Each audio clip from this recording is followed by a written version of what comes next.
PC வாங்கும்போது நிறைய பேருக்கு இருக்கிற ஒரு கன்ஃபியூஷன் என்னன்னா, கேமிங் அப்படின்னு வந்துட்டா கோர் கவுண்ட் அதிகமாக வாங்குறாங்க. 6 கோர் இல்லைன்னா 8 கோர் இருக்கிற சிபியு தான் கேமில் நல்லா பெர்ஃபார்ம் பண்ணணும்னு நினைக்கிறாங்க.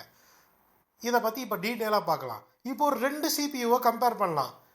Ryzen 5500 versus Intel i3 13100. இப்போது ரைசனில் பார்த்தீங்கன்னா 6 கோர் 12 த்ரெட் இருக்குது. ஆனால் இன்டெல்லில் பார்த்தீங்கன்னா வெறும் 4 கோர் 8 த்ரெட்டு தான் இருக்குது. இப்போது எது கேமிங்க்கு நல்லா இருக்கும்னு நினச்சிங்கன்னா நீங்கள் ரைசன் பக்கம் போயிடுவீங்க.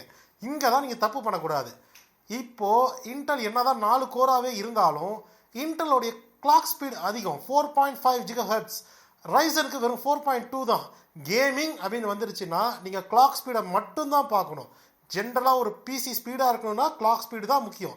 யாருக்கு மல்டி டாஸ்க் தேவைப்படுது, 2 மானிட்டர்ஸ் வச்சு ஒர்க் பண்ணுறாங்க, நான் 4-5 சாஃப்ட்வேர் ஒர்க் பண்ணுவேன் அப்படின்னு நினைக்கிறவங்களுக்கு மட்டும்தான் இந்த higher clock speed higher thread இருக்கிற சிபியூ வாங்கணும். மற்றபடி கிளாக் ஸ்பீட் அதிகமாக இருக்கிற சிபியூ வாங்கினாலே உங்களுக்கு நல்ல பெர்ஃபார்மன்ஸ் கிடைச்சிரும். இதை மாதிரி நிறைய டிப்ஸ் கிடைக்கணும்னா தொடர்ந்து பாருங்கள், சப்ஸ்கிரைப்.